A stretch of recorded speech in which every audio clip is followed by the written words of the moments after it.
I'd rather be a guy in business making 100,000 in cash, and I can have all these benefits in my company, as opposed to a guy making 200,000 in corporate, walking around in his suit, can be fired at any moment.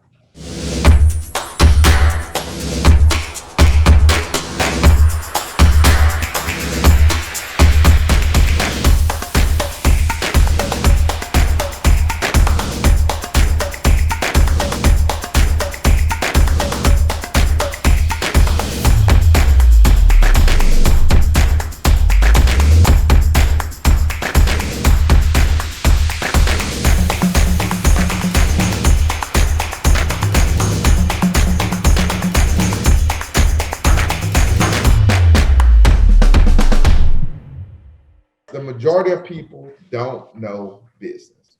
They don't know it. They don't know how to run a business, what it takes to operate a business, and everybody thinks they can do it. And that's why so many businesses fail. And they fail constantly, and they fail over and over and over again. And usually, a lot of times, it's people who are in their late 40s to 50s. They want to start a business. Never started a business in their life.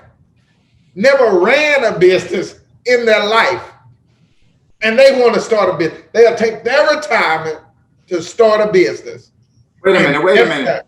Now you're telling me people that's 40, 50, they've been seasoned in the game, but they've been working in the corporate world. Why wouldn't they be? They are seasoned working for someone. They are not seasoned working for themselves.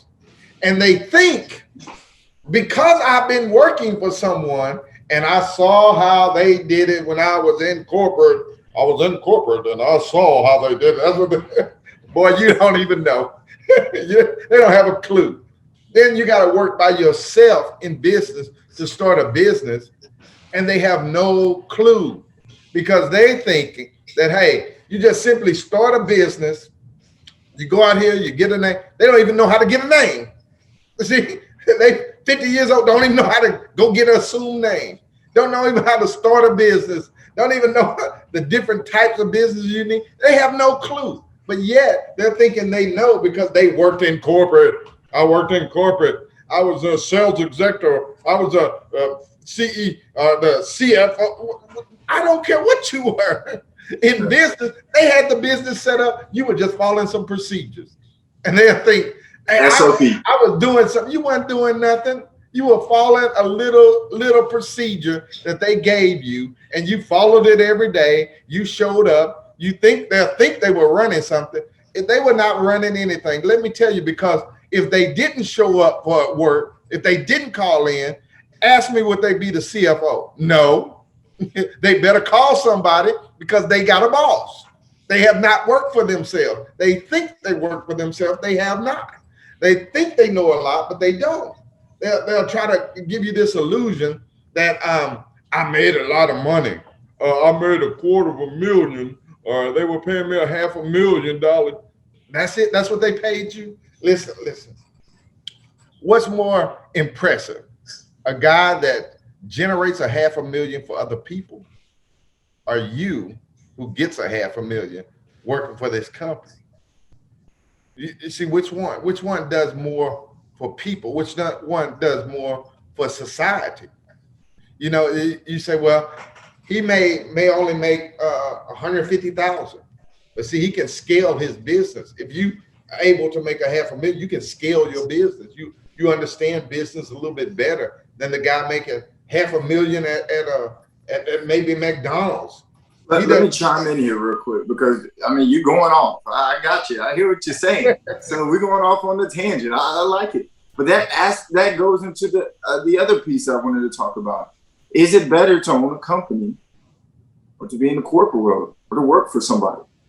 This has been a debate through social media. Some people say it's better because when you work for yourself, the statistics show the majority of them average, are not profitable, most businesses, and majority of owners make less than 100,000. I think it's 86% of small business owners make less than 100,000. Is it better to work for a corporation where there's benefits, or go build a business?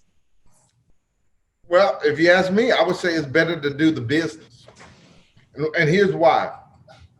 When you run a business, and he's right, let's just say you made 100,000 in business, but the guy that's in corporate makes 200. Okay, that's great. That's great. He makes 200,000, and the guy that's running the business makes 100,000. One, do you want your own freedom? Do you want that? If you don't want your own freedom, then I would say stay in corporate. Stay working for your job, because you report to a boss. You may get you said what do you say, benefits? The benefits going to come out of your check, so they're going to take it out of your check. So let's say you're going to come out of your check. So in your business, you can make the 100,000, and the benefits are rolled into the business.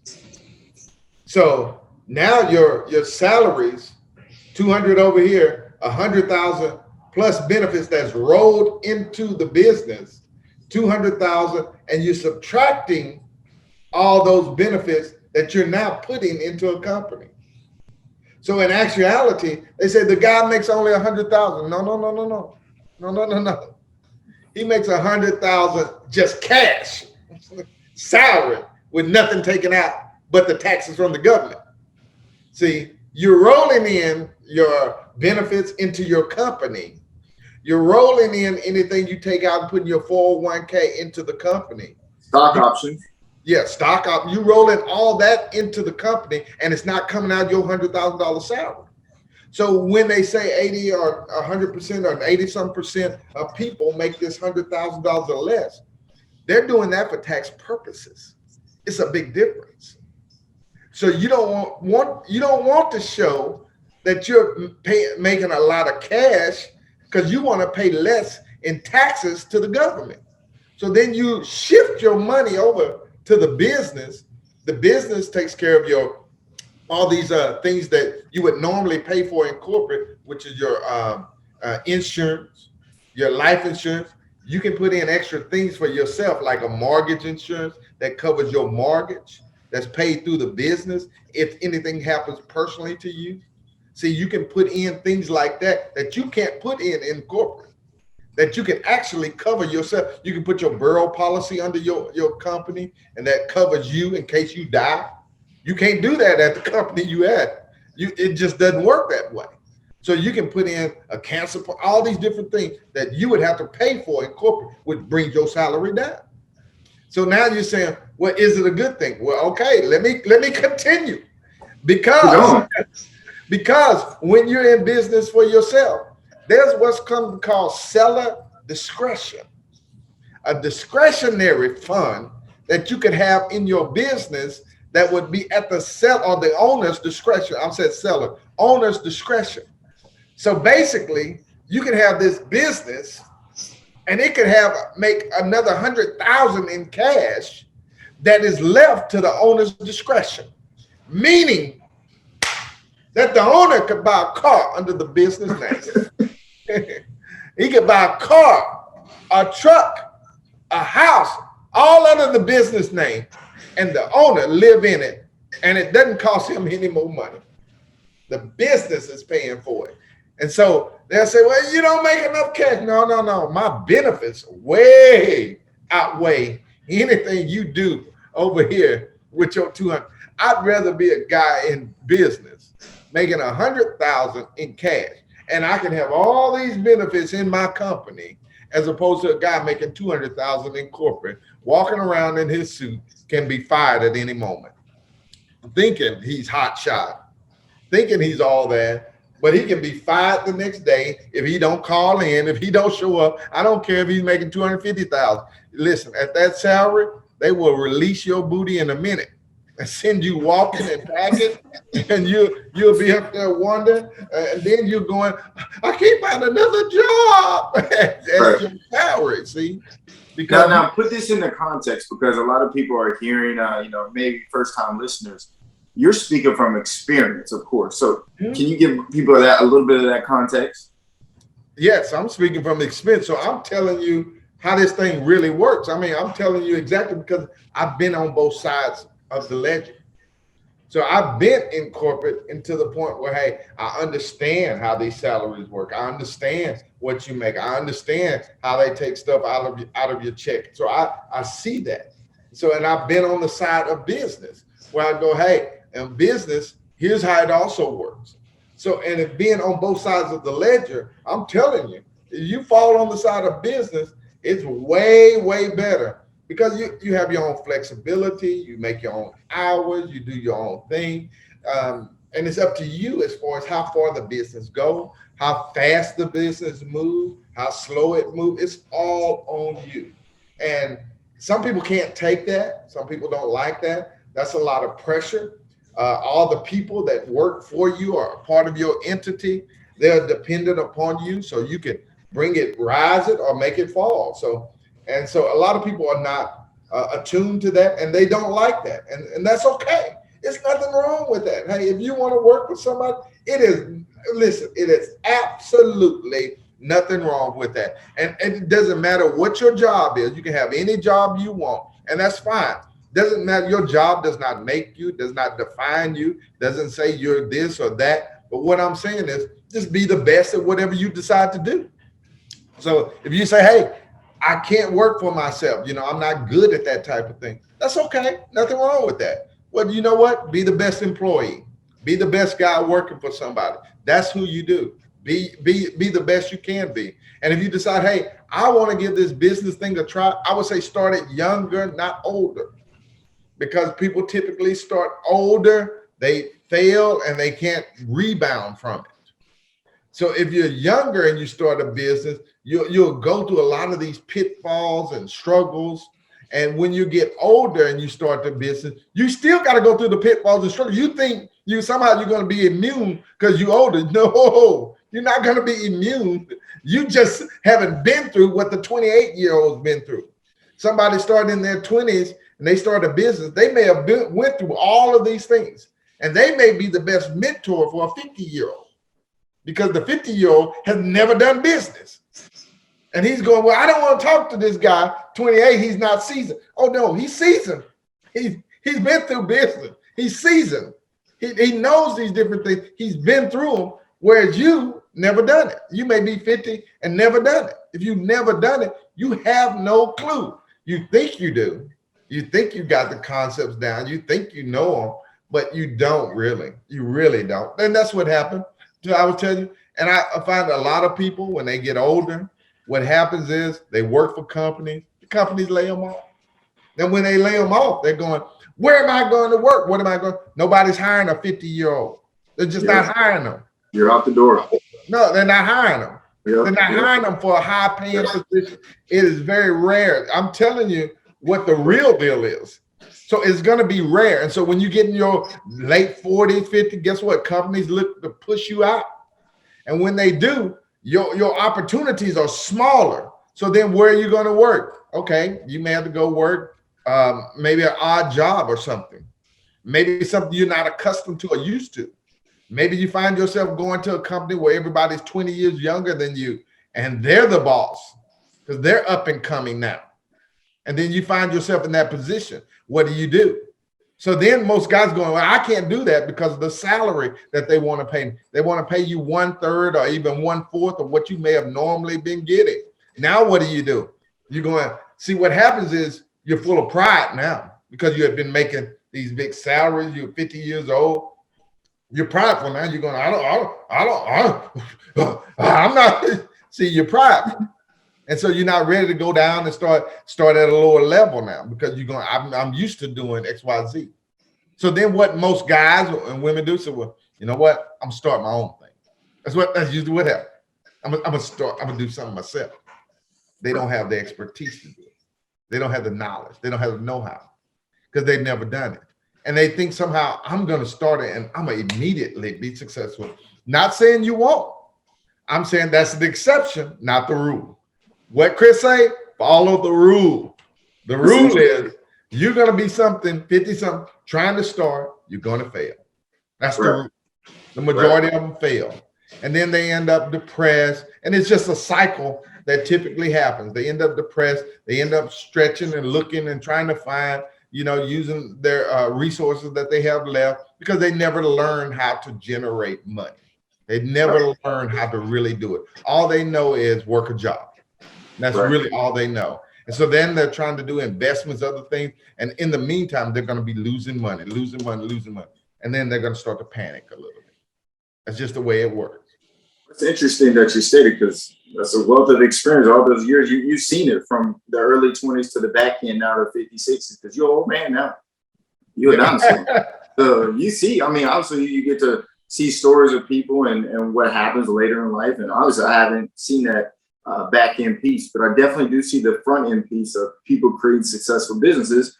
But I also see other people that are in the corporate world. And yes, corporate people definitely do think they are big shots. I'll tell you, they'll say, hey, I've done 10 million in sales, but you may only bring 100,000, as far as your actually bottom line, which is nothing wrong with that. But I would say it's easier to do that when the systems are all set up for you to. It's much easier. I mean, somebody tell me they do 10 minutes, ooh, whoopee-doo.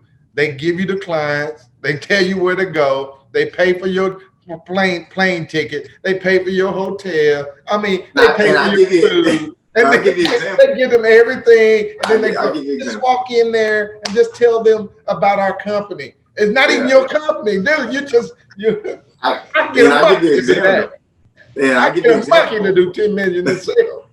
I'll give you an example, because when you have something that is already branded, an example is Coca-Cola, and you're doing sales for Coca-Cola. One, you already have a brand. So when you come in and say, hey, I'm Dave with Coca-Cola as a representative, I'm here to obviously put Coke machines in your office, or whatever the case may be, or tell you about our Coke products.